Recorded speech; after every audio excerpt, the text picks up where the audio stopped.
Other People's Money by Louis Brandeis. Chapter 9. The Failure of Banker Management. There is not one moral, but many, to be drawn from the decline of the New Haven and the fall of Mellon. That history offers texts for many sermons. It illustrates the evils of monopoly, the curse of bigness, the futility of lying, and the pitfalls of law-breaking. But perhaps the most impressive lesson that it should teach to investors is the failure of banker management. Banker Control.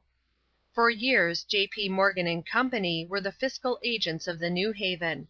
For years Mr. Morgan was the director of the company.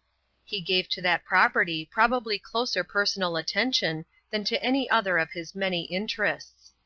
Stockholders' meetings are rarely interesting or important, and few indeed must have been the occasions when Mr. Morgan attended any stockholders' meeting of other companies in which he was a director. But it was his habit, when in America, to be present at meetings of the New Haven. In 1907, when the policy of monopolistic expansion was first challenged, and again in the meeting of 1909, after Massachusetts had unwisely accorded its sanction to the Boston and Maine merger, Mr. Morgan himself moved the large increases of stock which were unanimously voted. Of course he attended the important directors' meeting. His will was law.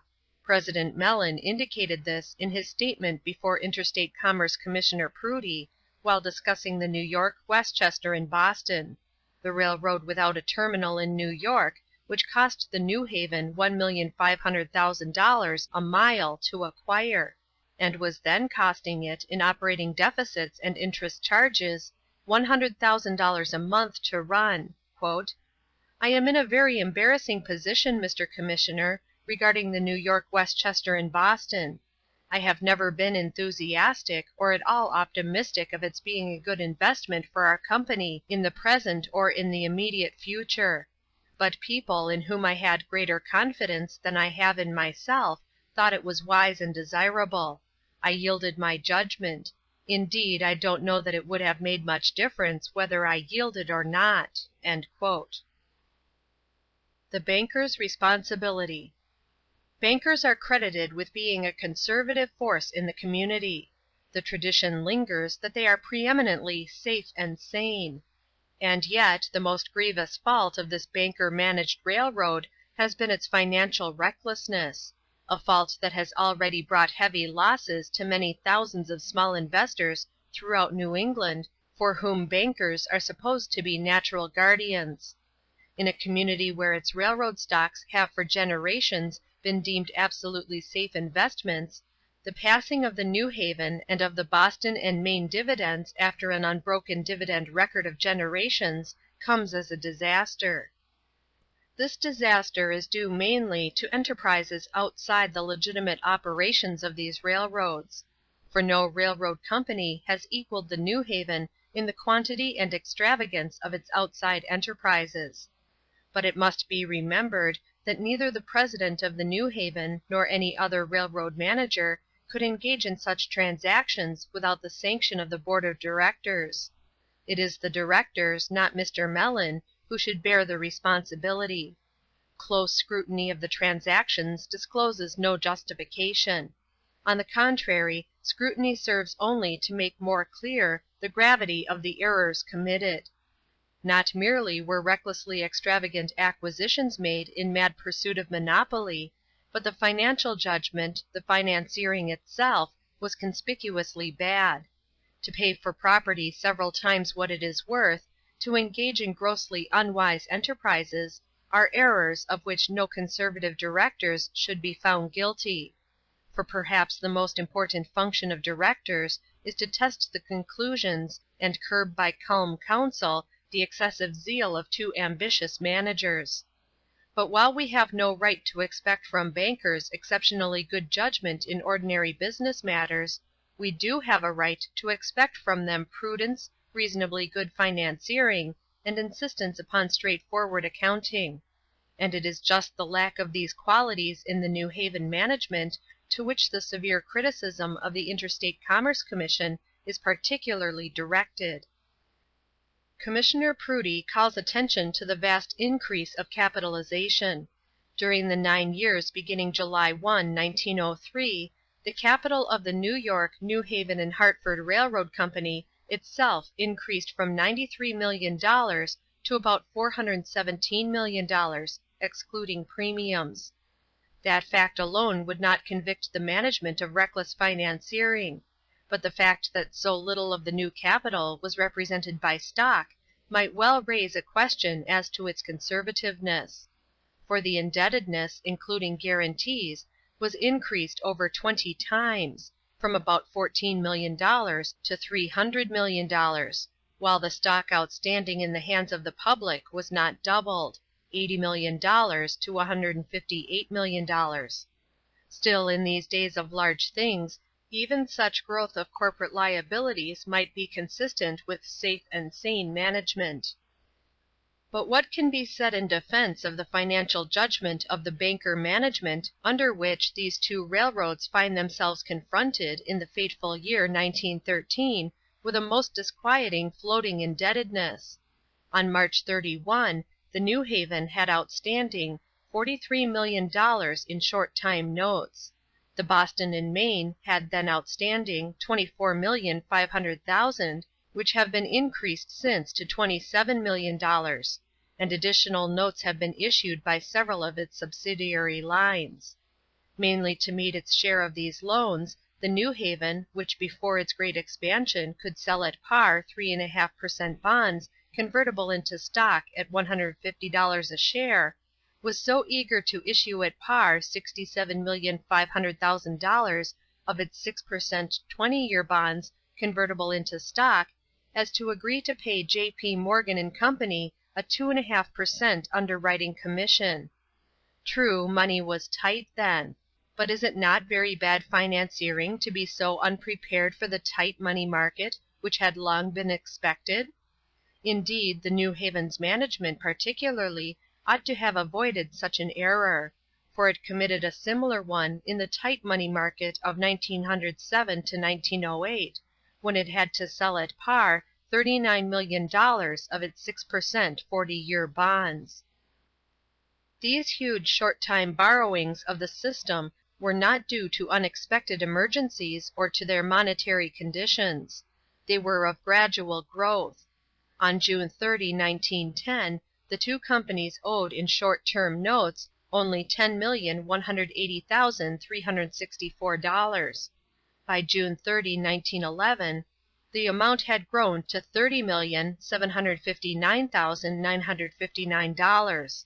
By June 30, 1912, to $45,395,000, and in 1913 to over $70 million.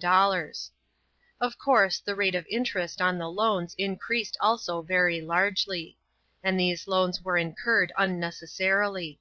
They represent, in the main, not improvements on the New Haven or on the Boston and Maine railroads, but money borrowed either to pay for stocks in other companies which these companies could not afford to buy, or to pay dividends which had not been earned. In 5 years out of the last 6, the New Haven Railroad has, on its own showing, paid dividends in excess of the year's earnings, and the annual deficits disclosed would have been much larger if proper charges for depreciation of equipment and of steamships had been made. In each of the last 3 years, during which the New Haven had absolute control of the Boston and Maine, the latter paid out in dividends so much in excess of earnings that before April, 1913, the surplus accumulated in earlier years had been converted into a deficit. Surely these facts show, at least, an extraordinary lack of financial prudence. Why banker management failed. Now, how can the failure of the banker management of the New Haven be explained? A few have questioned the ability, a few the integrity of the bankers. Commissioner Prudy attributed the mistakes made to the company's pursuit of a transportation monopoly. The reason, says he, "is as apparent as the fact itself. The present management of that company started out with the purpose of controlling the transportation facilities of New England. In the accomplishment of that purpose, It bought what must be had and paid what must be paid. To this purpose and its attempted execution can be traced every one of these financial misfortunes and derelictions." But it still remains to find the cause of the bad judgment exercised by the eminent banker management in entering upon and in carrying out the policy of monopoly. For there were as grave errors in the execution of the policy of monopoly as in its adoption. Indeed, it was the aggregation of important errors of detail which compelled first the reduction, then the passing of dividends, and which ultimately impaired the company's credit. The failure of the banker management of the New Haven cannot be explained as the shortcomings of individuals. The failure was not accidental. It was not exceptional. It was the natural result of confusing the functions of banker and businessman. Undivided loyalty. The banker should be detached from the business for which he performs the banking service. This detachment is desirable, in the first place, in order to avoid conflict of interest. The relation of banker directors to corporations which they finance has been a subject of just criticism. Their conflicting interests necessarily prevent single-minded devotion to the corporation.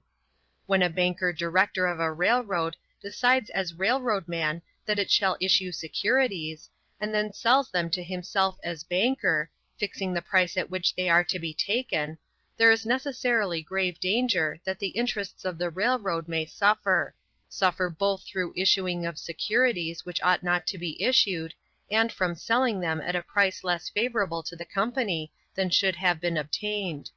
For it is ordinarily impossible for a banker director to judge impartially between the corporation and himself. Even if he succeeded in being impartial, the relation would not conduce to the best interests of the company. The best bargains are made when buyer and seller are represented by different persons. Detachment an essential. But the objection to banker management does not rest wholly, or perhaps mainly, upon the importance of avoiding divided loyalty. A complete detachment of the banker from the corporation is necessary in order to secure for the railroad the benefit of the clearest financial judgment. For the banker's judgment will be necessarily clouded by participation in the management or by ultimate responsibility for the policy actually pursued. It is outside financial advice which the railroad needs. Long ago it was recognized that "a man who is his own lawyer has a fool for a client." The essential reason for this is that soundness of judgment is easily obscured by self-interest. Similarly, it is not the proper function of the banker to construct, purchase, or operate railroads, or to engage in industrial enterprises. The proper function of the banker is to give to or withhold credit from other concerns, to purchase or to refuse to purchase securities from other concerns, and to sell securities to other customers. The proper exercise of this function demands that the banker should be wholly detached from the concern whose credit or securities are under consideration. His decision to grant or to withhold credit, to purchase or not to purchase securities, involves passing judgment on the efficiency of the management or the soundness of the enterprise, and he ought not to occupy a position where in so doing he is passing judgment on himself. Of course, detachment does not imply a lack of knowledge. The banker should act only with full knowledge, just as a lawyer should act only with full knowledge. The banker who undertakes to make loans to or purchase securities from a railroad for sale to his other customers ought to have as full knowledge of its affairs as does its legal adviser. But the banker should not be, in any sense, his own client. He should not, in the capacity of banker, pass judgment upon the wisdom of his own plans or acts as railroad man. Such a detached attitude on the part of the banker is demanded also in the interest of his other customers, the purchasers of corporate securities. The investment banker stands toward a large part of his customers in a position of trust, which should be fully recognized.